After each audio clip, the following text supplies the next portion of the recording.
Now students, in this particular video we will be discussing with all the questions regarding the very first chapter, which is your structural economy and the human resources which are available. Okay, so the very first question is, population experts refer to the possible demographic bonus that may accrue to India around 2016 AD.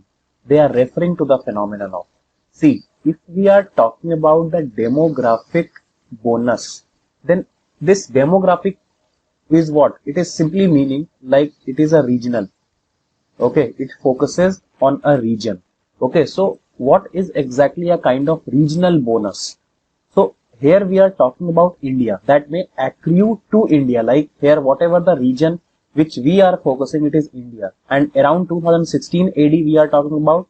So it is referring to the phenomenon of, see, when a bonus for a particular country comes, like we are talking economically, so in economic section, when a bonus will be there or when an advantage will be there, when the people who are working, like we are focusing here on population, okay, like how whatever the effective population will be there, okay, if they are working very efficiently, that will be very a bonus point.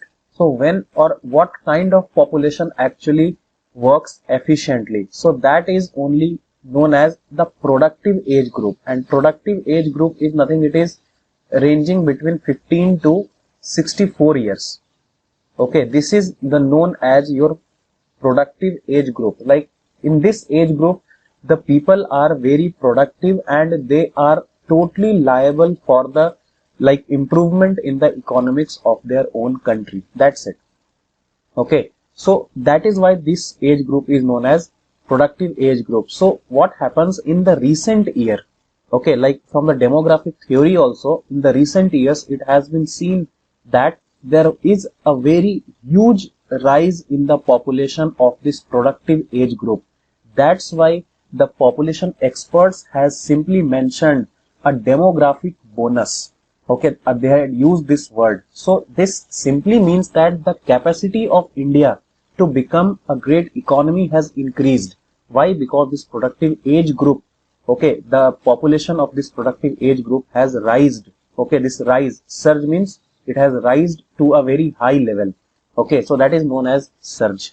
Okay, like this is surging is also known as like rising to a very higher level, and even a downfall also we can say. But here the population is increasing in India, that's why we will be considering this surge word in terms of rise. Okay, so that's why there is a very important economic advantage right now for India to use the human resources. That's why we are studying this particular thing in the very first chapter. Okay, hope so it will be clear to you. Now the second question, the most significant economic consequence of the graying of the Indian population in the decades to come will be, okay, the very first option, a fall in the growth of population, a reverse flow of wealth from children to parents, a decline in the demand for maternity facilities, the need for redesigning apartment buildings. See, what exactly is graying? Okay, this is a very important part, that what exactly is graying. So first of all, I need to answer this particular question. The most significant economic consequence of graying of the Indian population in the decades to come will be, this option B will be correct, a reverse flow of wealth from children to parents. Graying is such a term, like I should write, okay, graying, okay, it is simply a term which refers that the wealth is actually getting shifted towards the older section population. Okay, you can consider this particular thing like this. Okay, so that's why the shifted towards the older section. So the older section here will be parents. Okay, like previously the economic like advantage was mainly from the people who were very young, like from 20 to 30, okay, after independence. But nowadays it is seen that mainly the people who are contributing, they are like from 30 to 45, okay. So it is getting shifted to the older peoples. That's why this particular thing we are studying right now, okay. Hope so it will be clear to you. Now the next question. According to 2011 census, urban-rural population ratio was about. See, I had not given you the proper data in the theoretical part because that was not that much important for this particular exam. But still, I had put it the question here in the MCQ, so it will be D. Okay, like the urban percentage will be 31 and the rural population will be 16, which is almost 70%. Okay, so that is the part. But now, like you might be knowing that in 2021 the census has to be like calculated. Okay, but because of this pandemic, this census calculation will be little, further delayed. Now, fourth, one of the reasons for India's occupation structure remaining more or less the same over the years has been that they are asking for the reason that why India's occupational structure, okay, occupational structure remaining more or less the same over the years has been. Okay, the very first option, investment pattern has been directed towards capital intensive industries. Yes, this is a correct point. Okay, like if I can say, like just by reading, okay, directed towards capital intensive industry, like whatever the industry which are offering profit to the government, like the occupational structure is mainly focused there only. Okay, like in the tertiary sectors. Okay, so in the service, like the service sector comes in the tertiary sector only. Okay, so more focus is towards that only. Like the government is not that much focusing on the agriculture sector, okay, as compared to the service sector. So that is the situation. Like this has not changed till yet. Government still believes that the economic condition can only be, maintained by those service sectors, not by the agricultural sector. But even there are many practices which are still going on to enhance that agricultural sector also, because the potential is very very high. Okay, you might be knowing that there are several countries who are very economically strong just because of their agricultural production also. Okay, even their human development index rates are even better than India, just based on the agricultural sector. Okay, so even this is the very main reason why this India's occupational structure was same all over the year still now. Okay, so this is the point. Productivity in agriculture has been high enough? No, productivity is less. Okay, ceiling on land holdings has enabled more people to own land and hence their preference to stay with agriculture? No, even for the agricultural land also it's not that much easier for the people, okay, to stay or to hold that particular land. So that is also wrong. People are largely unaware of the significance of transition from agriculture to industry for economic development. Yes, this is also true somewhere, because most of the population, okay, like they are a kind of aware, but they are not getting shifted towards that, industry sectors. Okay, just because more or less the jobs are very less as compared to the agricultural society. Okay, like if nothing is there, then at least we can do the agriculture. Okay, but in the industry, what will happen if you will be losing your job? Okay, like such, there are various mentalities also which has been developed in those agricultural sector people. Okay, so that cannot be changed, that we cannot change. But when we have to count that in our human resources, right now we are having. Okay, now question number 5. Which indicators are used to calculate? So for this question number 4, what will be the answer? The very correct answer will be A. Okay, like option D is partially correct. Okay, I can tell you it is partially, but nowadays it is they are aware. Nowadays, like previously they were unaware. Okay, and even if they are aware, like they were not motivated to, they are not motivated for the transition.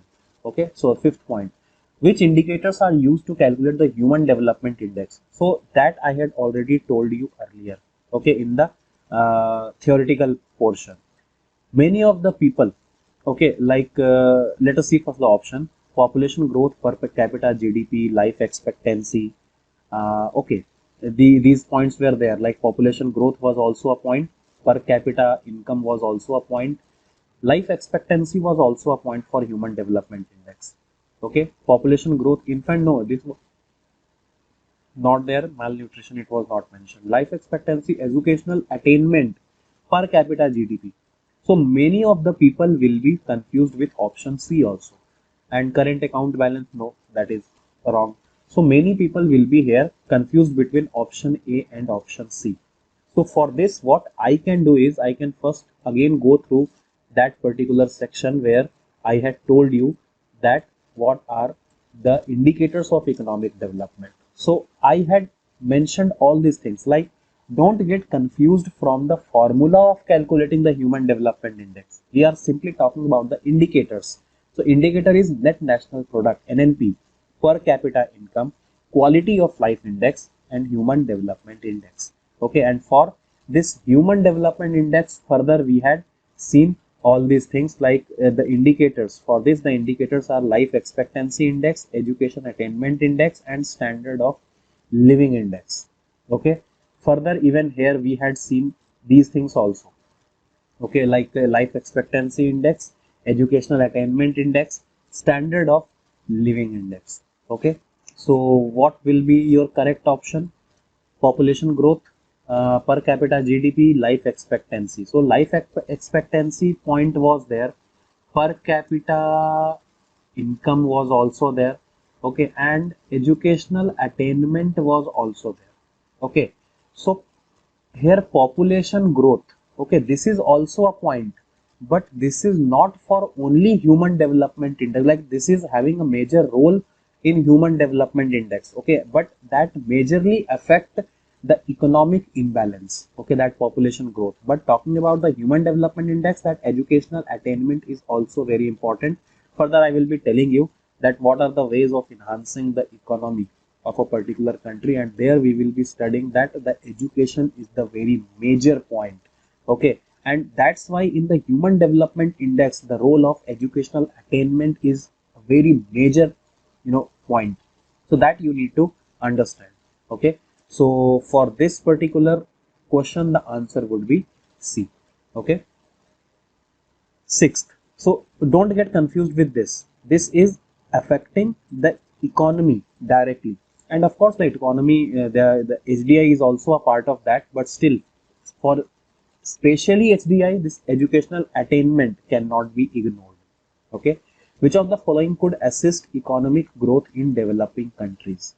Okay, like in developing countries, so which is a developing country right now? Sir, India. Okay, India is your developing country. Okay, and in future also it will be developing also. Okay, it cannot gets developed. Why? The only reason is population.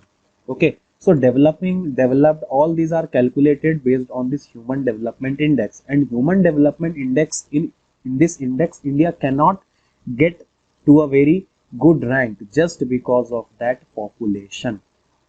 Okay, so further I will be telling you many more things. So for this sixth one, what the option is: an increase in the rate of taxation, decrease in foreign investment, decrease in the terms of trade, and increase in the level of education. Okay, so what could assist economic growth? See, there are two things. One, I can tell you one thing, that there is 2 points. Okay, one you can say that one is economic growth. Okay, second is economic development. Okay, both are different things. Economic development, okay, it majorly focuses the financial point. Okay, like quantity I can say. Okay, like quantity. But economic growth, that what exactly the personal growth is there of the people of that particular nation.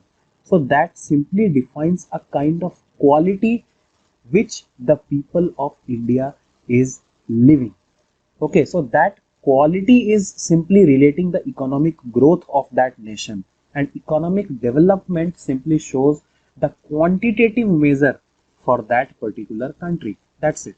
Okay, so for economic growth, okay, so first of all, for this economic growth you have to be very or you have to live a very quality life. Okay, and that majorly is assisted by the level of education. Okay, so this is a very very good question. Like this question majorly, that confuse the students. Okay, that's why I put it here. So this will be simply level of education that can assist the economic growth in the developing countries. So because of this education, what will happen when the people will become educated? Then what will happen? They will be, differentiating that what will be good for them and what will be bad for them. And at that time, what will happen? All the games of such politics will be left behind. That's why many of the time various governments, when they try to play the game of politics, they always try that their people, their state people should not be that much educated. Otherwise, what will happen? The all their the bad things will get exposed and they will be only getting the disadvantage of that. Okay, so this is a thing which is even currently also going on. Okay, but even because of this much infrastructural development in the field of telecommunication also, like the internet, you are getting this much easily. So because of that, various people has is becoming more and more educated. They are now at least started differentiating between like what is good or bad. Like not the major population, but still whatever the population is there, okay, which is on or who is more active on the social media, they are becoming more or less you know uh, active for all such situations. Okay, they had started differentiating. So even this education will only help you to control the population. If your mindset will change that apart from having 4 to 6 children, if you are enough with one or two, so that mindset has to be changed. Okay, and when the population will get controlled automatically in the HDI index, India will be on a good rank. Otherwise, it's never possible. Okay, like further even you are knowing that for HDI calculation you have to calculate this per capita income, and this per capita income is directly depending upon two things. One is net income, okay, national income. Next is the population. If population will be very high, you will be far behind in this particular point, and because of this particular point only, India is far behind the other neighboring countries of Asia also. Okay, this is the main reason. Okay, the per capita GDP, and this per capita GDP is of course the very important point of measuring the economic growth. For economic development, we generally see the GDP. Okay, for economic development we see GDP. For economic growth we see the human development index. This is the very very crucial difference which very few people will be telling you. Okay, you can compare the quality of the notes whatever we are providing. Okay, you can compare the level of the course we are giving to you. Like when you will be preparing to a very good level, then what will happen? You will not waste that much time in the examination. Like I can tell you that you can crack the examination, okay, with a 20% extra preparation also. Okay, 20% extra preparation also, and with 60% extra preparation also. Okay, both people will crack the examination chances, but whose probability is more? Okay, the probability of selection will be more for such people. Okay, you don't have to be constrained with this much only. Why? Because right now the situation is even worse for the employment. Don't take the risk. Okay, when you will be going through this, of course you can crack. I'm not telling that you are not able to crack, but what will happen in the examination if suppose you are only supposed to invest 30 seconds for a theoretical question, unnecessarily because of like less practice and less knowledge. Compare wise, I can tell you, or even you are practicing very less question, unnecessarily you will be thinking much for that particular topic. Okay, and when you will be thinking much, you will be almost wasting 1 to 1.2 minutes. Okay, and of course that will make you out of the competition. There can be a possibility and in the other question you can manage the times, but still, why to take the risk? Okay, so that's why you have to prepare to such a level so that there should not be any like factor of luck should be there, or any factor of the practice should be there. Okay, like everything should be perfect, like in the practice side also, in the content side also, everything should be perfect. Okay, so this opportunity is also very like a golden opportunity kind of thing. Okay, like this much vacancy is there in DFCCIL for the very first time, just because in the recent rail budget they had announced 3 more sections of DFC. Okay, dedicated freight corridor, 3 extra sections are getting opened. That's why this much vacancy is there. In future there will not be like again such a high infrastructural development again. Okay, like for the further 10 years, so this much vacancy will not be there in future. Okay, that you should consider now. Okay, I'm telling you frankly, so don't make it this much. Okay, like don't go let it go. Okay, right now.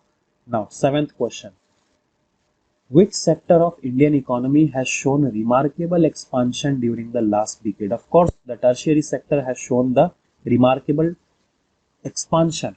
Okay, like your service sector. Okay, this has been only transformed a lot in the last decade. Okay, now, eighth, if it will be true to classify India as, and I can also tell you many of the things, like during the last decade, tertiary sector has shown remarkable expansion. Why? See, I can tell you, the economy is divided into 3 sectors on the basis of activities that I had told you, like primary, secondary, and tertiary. So primary sector was mainly involved into agriculture, that you are knowing. The secondary sector is involved into manufacturing, mining, construction. Okay, and even for the tertiary sector, I had told you that it is involved in trade, transport, communication, banking, and other services. So right now, what has been there, like government is more focusing on this service sector, like trade sector, in the transport sector, in the communication sector more. Okay, and the banking sector even. So all these things comes under the service sector, and that is the only reason why the remarkable expansion is there. Okay, and because of that, of course, I cannot deny the economic development has also rised up. Okay, so all such things are there. Even the IT, telecommunication, okay, tourism, all things are combinedly, they are giving 60% to the GDP, 60 to 65%, I could say. I can like 60 to 65% of GDP is there from the tertiary sector. Okay, that's why the expansion is remarkable in the last decade. Okay, now question number 8. If it will be true to classify India as a food deficit economy, no. A labor surplus, yes. This is, I had even told you in the notes section also, that India is a labor surplus economy. Okay, so India is a labor surplus economy because in India there is disguised unemployment along with underemployment, which means that the qualified, skilled workforce willing to work is available, but there are not enough employment opportunities in India. Okay, so that's why the opportunities are less. So I should write it here: when opportunities are less, okay, and when the willingness to work, okay, when willingness to work is large, so in such case you can directly show the condition of such nation as labor surplus. Okay, so this is the condition of labor surplus country. Okay, or economy you can say. Now, question number 9. The Indian economy is characterized by predominance of agriculture, yes, agriculture is dominating. Low per capita income, yes, this is also correct. Massive unemployment, yes, this is also correct. So the final answer will be B. So this was a very easy question. Now coming to question number 10. In India, planned economy is based on Gandhian system, socialist system, capitalist system, or mixed economy system. See, very important. This question is very important. You can star mark this. Planned economy. This is a very important part. But before telling the answer of this particular question, I need to tell you that what exactly a planned economy means. Okay. So let's take this pinky color first. Okay. And from this pinky color, we will be writing its first point. So in planned economy, all resources are owned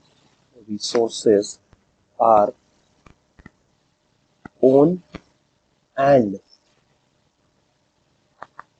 managed by government. Okay, why this is so? Because government believes that whatever the resources which a particular nation is having, they want to maintain an equality of that.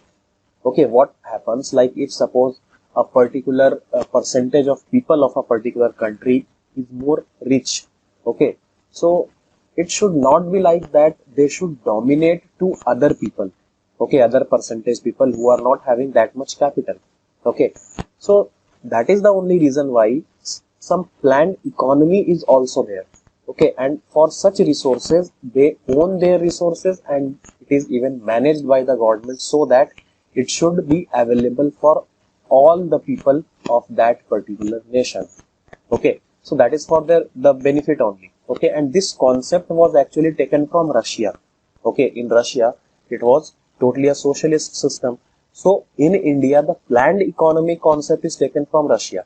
Okay, now talking about the second point. Okay, like from writing in the green color, right? Okay, now I will tell you what exactly it is. Like socialist system, it is having a word socialism. So what exactly is socialism? What is exactly its focus? That also I will be telling you. But first of all, let us discuss everything about the planned economy. Okay, the second point I need to tell you is that there is no customer sovereignty. Okay, what exactly is sovereignty? Okay, sovereign. What is the meaning of a sovereign?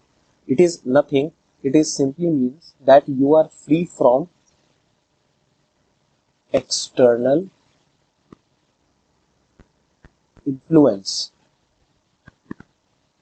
That's it. Okay, like you are free. You are freely doing your business. You are freely doing your work. Okay, you are not under any external influence. So that is the known as sovereignty. Okay, so India is also a sovereign nation. Okay, it is independent. There is no any external influence. But somewhere, okay, somewhere, some sections are there where even system is not a sovereign system. Okay, so here in planned economy section, the customer will not be provided sovereignty. Okay, like government will be regulating, not the customer. Okay, there will not be any influence. That is the only meaning here. Okay, now the third point. Okay, here market is not allowed to set the price. Market is not allowed to set the price. Okay, fourth point also I am writing, for such planned economy system. Okay, profit is not a main concern. Profit is not a main concern. Okay, so what is the main objective? The main objective is, I should write each and everything because such things will be helping you in many of the question in eliminating the options. Okay, that's why. So profit is not the main concern. The main objective is government aims at providing goods and services to everyone. Okay, this is a very important concept, and because I had written here the everyone, so from this everyone only a term has been defined, that is socialism, and from there only this concept has came, and it was known as the socialist system. Okay, so socialism is nothing, it simply focuses on equitable society. You might have heard the name of this. Okay, equitable society. So this is the overall concept of a planned economy. Okay, so planned economy is a socialist system. Okay, and a particular portion in Indian economy is only planned economy. It's not like that 100% is the planned economy. That's why India is known as a mixed economy system. Okay, but in this question they were asking only about the socialist part. Okay, now 11th, who coined the term Hindu rate of growth for Indian economy?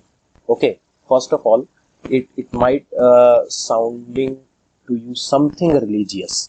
Okay, but it's not like that. That time there was an economist who was Raj Krishna. Okay, this economist, just for fame, okay, like he had disregarded the growth of Indian economy for the name of for some gaining some popularity. He has used this word Hindu rate of growth. Why? Because in 1991, whatever the growth rate of India was before 1991. Okay, so corresponding to that growth rate, okay, like I could tell you directly that from 1950, okay, like just after we got the independence and our constitution has formed, so from 1950 to 1980s also I can tell, okay, 1989, or I could say 1989 or 1991 even I can say you. Okay, I should simply write it like 1990. Up to this period, I will tell you that the growth rate, okay, like whatever the growth rate is there, it is stagnated at 3.5% only in India. So that is why he had believed that because India is a Hindu nation, like what the majority population is of Hindus, though there is no any relation of Hinduism here, but still he had given a statement regarding the Hinduism here, that because India is a Hindu country, so actually whatever the economic growth rate you are seeing, or whatever the economic growth rate has stagnated that time, so it is actually not an Indian growth rate, it should like a Hindu rate of growth. He had simply given a statement like this. Okay, so he had coined this term. So it was not acceptable. It is a very cheap statement from him. Okay, rather he would have told that time Congress was there, so it should be like Congress rate of growth. It would be more suitable. Okay, so Nehru was also there as a prime minister, so it should be Nehru rate of growth. It should be like that, but like relating a Hindu community with the rate of growth just because the population of Hinduism is more in a particular country, that is not acceptable. Frankly speaking, it's not acceptable. So that just for gaining some popularity, he had used this term. Okay, so this was the concept. So Raj Krishna was that economist, that chief economist who had used this term. Okay, now 12th, which of the following is not a method of measurement of national income? Okay, so in national income, what we had actually considered, yes, we had seen the value added method. I had told you that at least you should not get much deeper into the method of calculation, rather you should only remember that what are the methods of calculating national income, and there we had seen that value added method was there, income method was there, expenditure method was also there, but there was nothing like investment method. That's why your option D will be correct. Okay, investment method is not a method of measurement of national income. Okay, there are only three methods here, okay, which is mentioned. Okay, and in the initial phase I should tell you the production of goods and services takes place. During the course of production payment, okay, like from where your income will be there. Okay, so during the course of production, payment is made to all the factors of production like wages to labor, etc.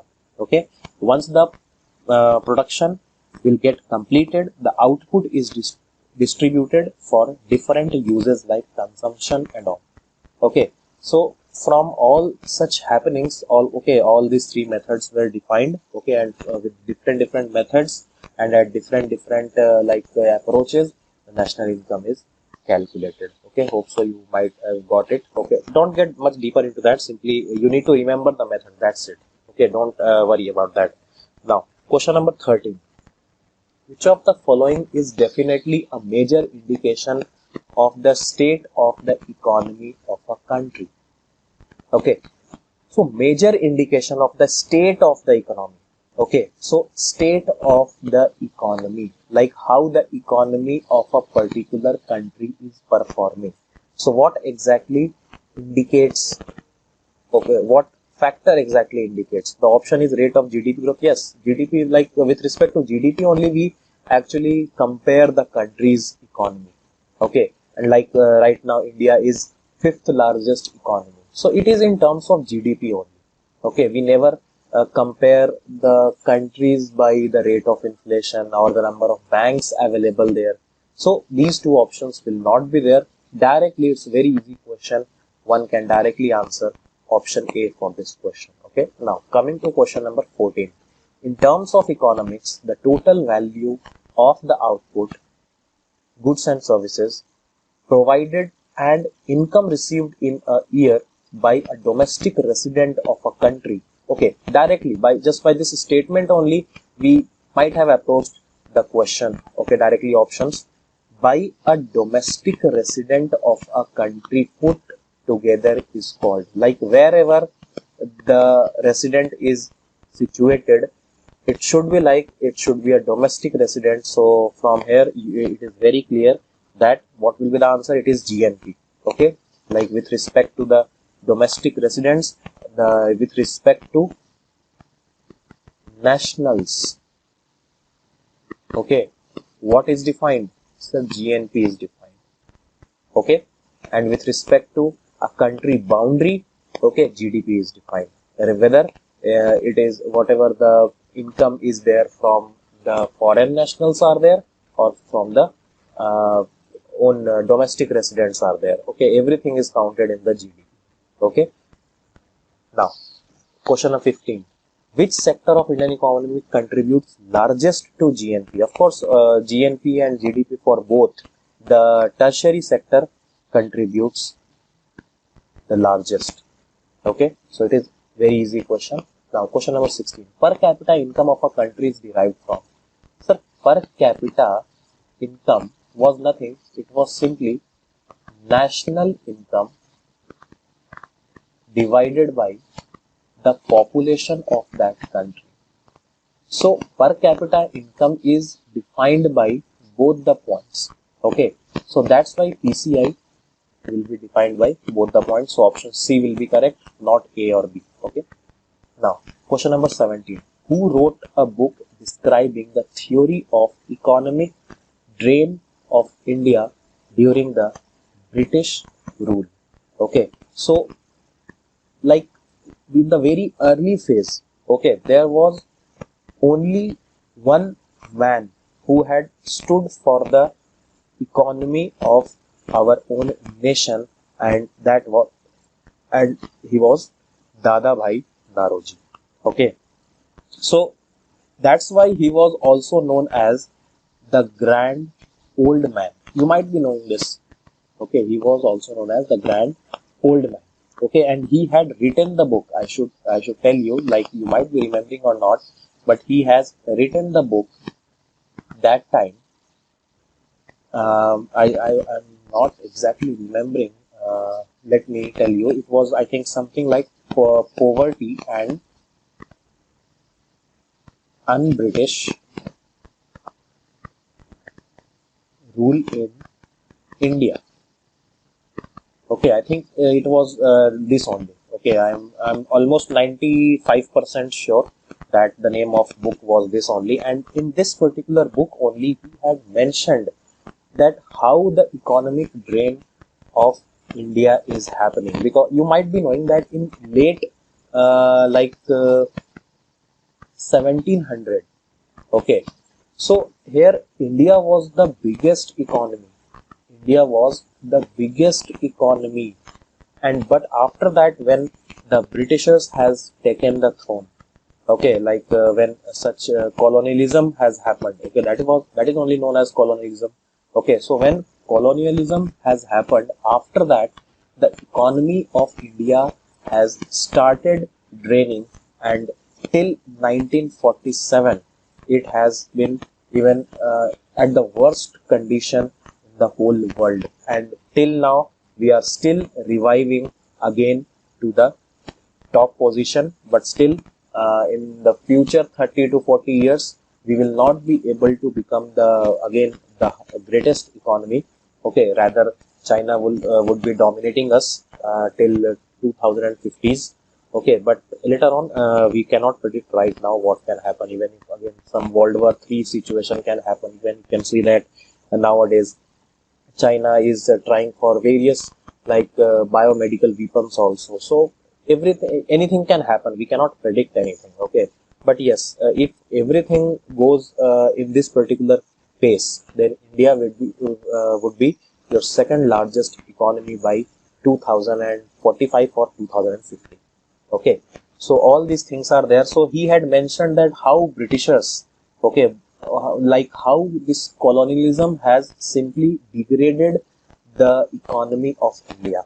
So he was the very first person who had cared about the economy of our nation, and that's why he was awarded by the name Grand Old Man. Okay, now question number 18.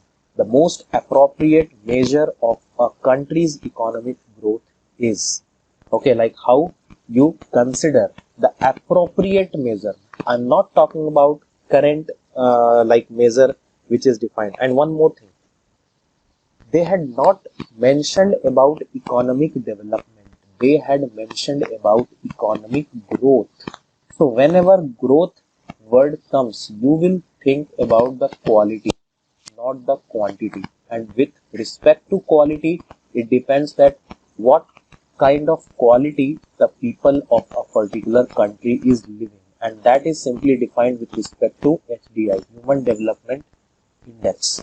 Okay, and it actually comes from this per capita income. Okay, GDP is this net domestic product. Okay, like GDP, it's not net. Okay, and further it is net national product. Okay, NNP. So these things are with respect to economic development, not economic growth. Okay, with respect to economic growth, option D would be correct, per capita income. Okay, and that's real income even they had mentioned. So it will be more appropriate when we use the term real. Okay, like after considering all the deductions, okay, that will be your real income. Okay, so that is a quality. Okay, that will represent a quality. Like right now India is not measured in terms of quality. Okay, it is only measured in terms of like a quantity. India is even the fifth largest economy, but in terms of economic growth it's at 131st position when we are talking about the HDI index. You might be knowing I had covered all these things in the theoretical portion. Okay, now question number 19. Which one among the following countries has the lowest GDP per capita? So even I had told that lowest GDP per capita, it is nothing. It is simply showing you the per capita income. Okay, and in the PCI, I had told you India is at the last position, even at his own geographical surrounding countries. Okay, so India will be having here the lowest GDP. Even China is having larger. though the population is almost comparable. Okay, Indonesia is also ahead of us, Sri Lanka is also ahead of us. Okay, so you might be knowing all this. Now question number 20, which among the following sector of Indian economy is maximum dependent upon economic developments in advanced rations? Option A, manufacturing sector, B, agricultural sector, C, mining sector, D, services sector. C, advanced rationing. Okay, so or advanced rations. So I will tell you a very simple story. Okay, and it is factual thing. Okay, you should simply understand yourself. Like suppose I had already told you that this service sector, okay, it is giving 60% to India's GDP. Yes or no? So if it is giving 60% to India's GDP, then the majority income will be obtained by these service sector people only. Okay, and these service sector people are not more than, okay, 5 to 10 percentage. Yes or no? These people are not more than 5 to 10 percentage. So what has happened? The major incomes are distributed into the least populated sector. Okay, like whatever the major income of a country is there, it is concentrated to only these 5 to 10% people. So these people will be highly rich as compared to the other sections. So what will happen? Whatever the resources which are available in India, so what will happen? They are more prone to use those resources. There can be a possibility that they can avail even the unwanted resources also.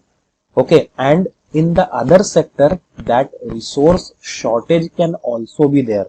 That's why there is a situation of rationing the things. So rationing is nothing, it is simply focusing on proper distribution of resources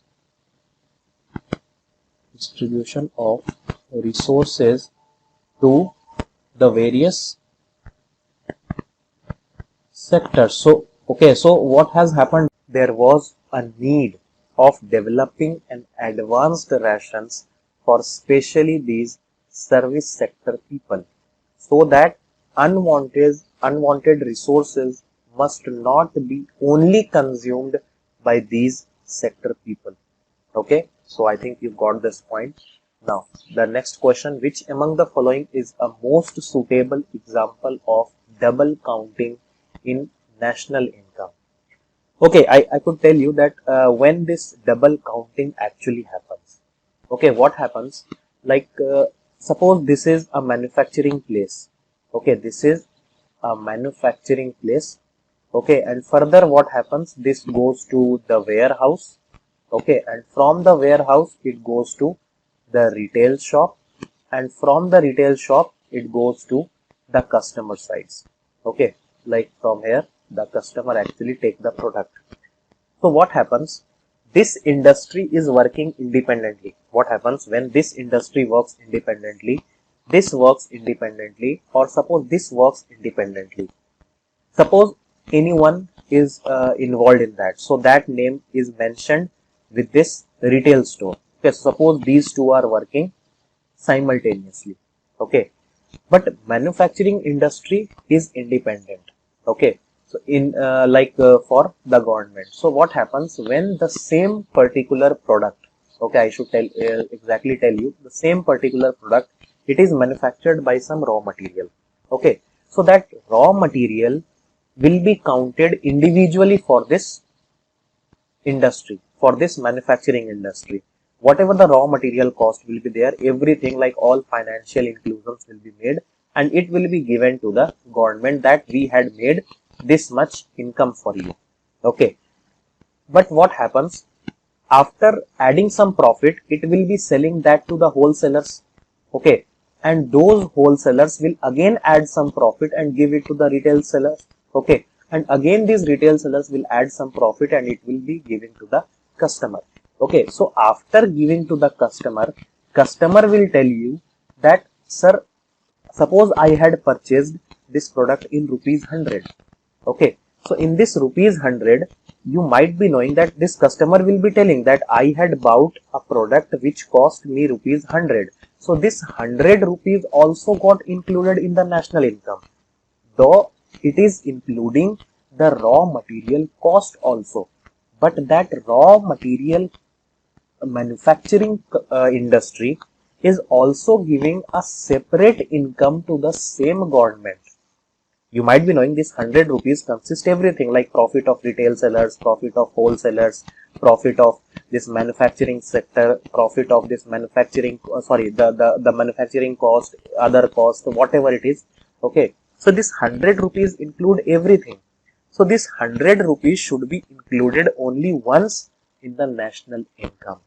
Okay, but the same thing, okay, like in this 100 rupees, suppose there will be 20 rupees manufacturing cost. Yes or no? Okay, so that 20 rupees is counted from the customer side also, and that 20 rupees is counted from this manufacturer side also. Okay, so that is only known as the double counting. So the same amount is counted twice when the national income report is made.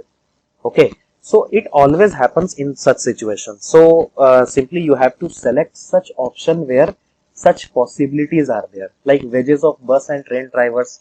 See, bus is running differently, train is running differently, so there will not be any double counting. Okay, there is no any relation between both of them. Cotton output and cotton cloth output. Yes, cotton output is a raw material, cotton cloth output is the final product. Okay, so when you will find some combination where you got a raw material and the final product, so both the companies will be giving a separate income to the government, and that will be counted separately in the national income, and that the same cost, the raw material cost, will be counted twice. So that's why we can say that yes, this is an example of double counting in the national income. That's it. Okay. Electricity output and water output, there is no any relation between electricity and water. Both are working differently, so there will not be any double counting in between both these. Tax receipts and earning of inland revenue officials. See, tax receipts is a different thing. Inland revenue generated, that is a different thing. They will not be getting mixed up. So that's why the double counting will also not be possible here. So only option that will be correct will be option B, cotton output and cotton cloth output. Okay. Now, question number 22. Which among the following is considered to be the best measure of an increase in country's economic efficiency? Okay, we are talking about the efficiency. Okay, increase in annual private investment. Okay, increase in real national income, increase in real per capita income, increase in net annual investment. Okay, again in terms of efficiency, it is simply showing you a kind of quality, not quantity. So whenever the term of quality will be there, we will be calculating the per capita income. So directly option C will be correct. Okay, so this is a kind of important question, only 1 star for this. Okay, you should simply remember. Sorry. Question number 23. What does term green shoots represent in an economy? See, green shoot is something which I can tell you that it is a term which is used propagandistically. Okay, like you might be knowing that several TV anchors, okay, several news channels, several parties runs some propaganda. Okay, and whatever the aim of those propaganda is that they will try to cover up the wrong decisions taken by the government. Like suppose right now, Modi government, I don't know what happened to this government right now. Okay, so this government, like whatever the news channels you are seeing, they never tell you that what are the wrong decisions which has taken by this government. So what exactly they are doing? They are green shooting the things. Okay, so green shooting the things means like economy is going down and down, but they are propagandistically showing you that economy is recovering.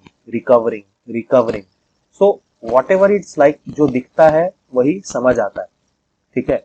So the news channels are creating some, or they are green shooting in the minds of the people of India.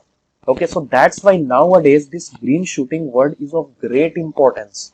Okay, like this is a very important, like keyword in economics nowadays. So that's why this question becomes very important for your upcoming exams. Okay, so it is a kind of fake news circulating, okay, just to cover up the wrong decisions or to cover up the wrong economic activity going inside the country. Okay, so that's why I can tell you the option will be B. Okay, the signs of economic recovery. Okay, they are showing you the economic recovery, but in actual it's not getting recovered. Okay, so they are simply propagandistically giving you a false report, okay, regarding the economy of the country. That's it. Okay, during an economic downturn.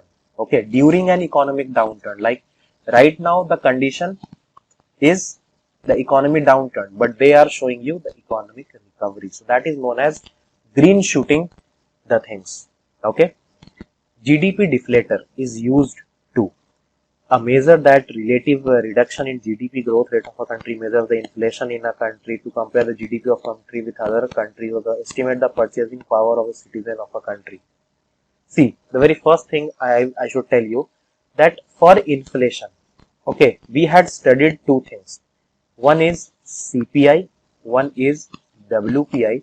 One more index is there by which we calculate the inflation, and that is GDP inflator.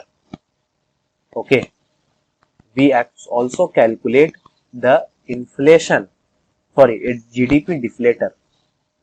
Okay, so this is another way of seeing the inflation in a particular country. Okay, so I will simply give you an example. Like previously, like we are currently in 2021. Okay, so our this recent financial year was 2021.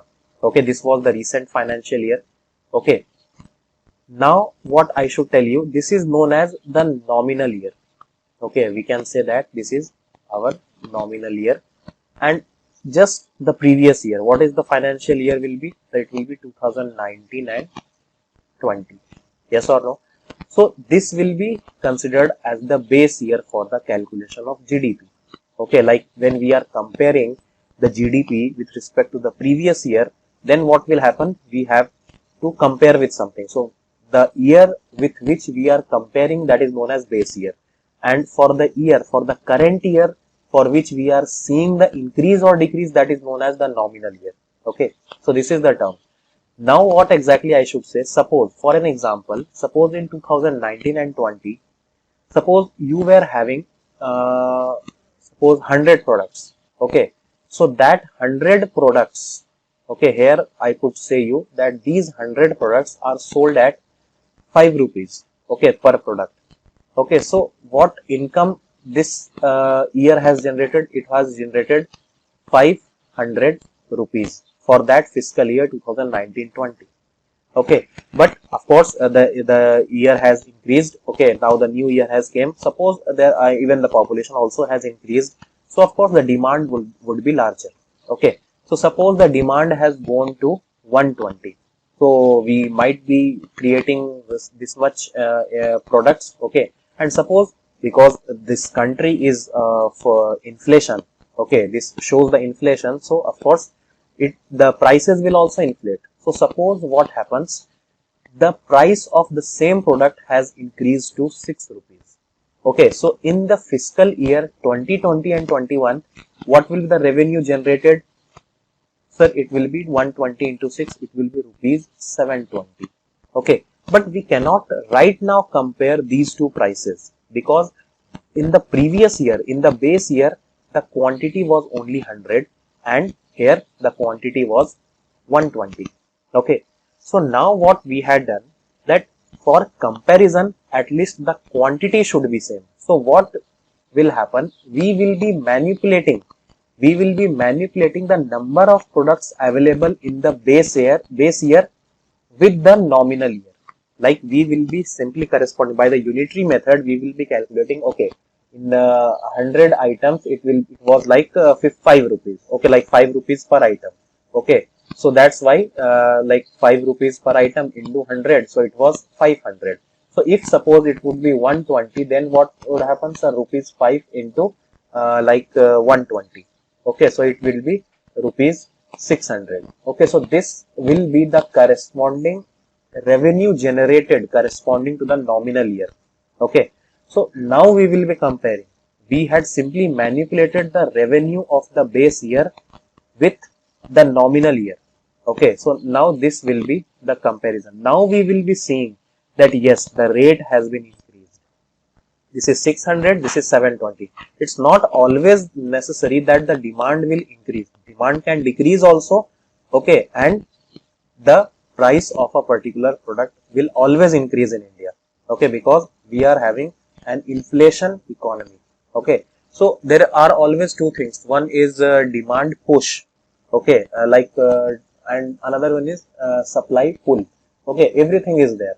So in both the respects, what happens, the price of a product increases. But I'm not getting deeper into that, because that will not be beneficial for you. I am simply making you understand that how this GDP deflator is simply calculated. So deflation will be simply calculated by this this 720, whatever in the nominal year, with respect to the base year 600 into 100. Simply you will be calculating the percentage. Okay, so whatever the rise in percentage will be there, so that is known as the GDP deflator. So by this much amount, the inflation has been increased. So this is known as GDP deflator. Okay, so mathematically also I had told you in a very layman terms. Okay, now question number 25. Human Development Index comprises literacy rates, life expectancy at the birth, and so in HDI I had already told you that what exactly it comprises. In the formula also I had told you that another thing which was important was the national income per head. Okay, and of course it is calculated actually in US dollars. Okay, because GDP, when it is compared, it is actually converted into dollars from the Indian rupees.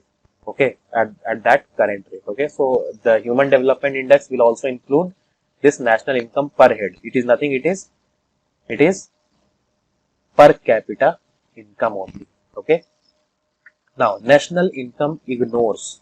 What exactly this national income ignores? While calculating the national income, what exactly we ignore? Sales of a firm? No, we actually consider this. Salary of an employee? Yes, we consider that. Exports of the IT sector? Yes, also this we consider. We actually, in calculating the national incomes, okay, we actually subtract those imports. We actually add those exports also. Okay, so all these things are there. But we had never considered the sales of the land inside the country, because this particular thing is also going on. Okay, but we are not considering this in the national income. So this is a very important question, that national income, that the sale of land is considered or not. So it is not considered. Okay, the value of all final goods and services produced by the normal residents of a country and their property, whether operating within the domestic territory of the country or outside. Okay, by the normal residents of a country. So when we are again focused on the residents of a country, it is GNP, gross national product. Okay, so directly for 27, what will be the answer? So it is as simple as option A. Okay, now question 28. National product at factor cost is equal to, even from the geometrical diagram, I had told you that national product at the factor cost. Okay, what is exactly it is given? Whatever the domestic product is there, in that you had added the net factor income from the abroad. Okay, net factor, I am talking about net. Okay, X minus M. Okay, you might have known. So this option A will be correct. National product at factor cost. I am not talking about at market price. I am talking about the factor cost. If it was at market price, then we might have included the taxes also. Okay, and we might have subtracted this depreciation also. Okay, so that was a different thing. Okay, but we are only seeing at the factor cost, so we must not include any kind of taxes. Okay, you should write it like you must not include any taxes.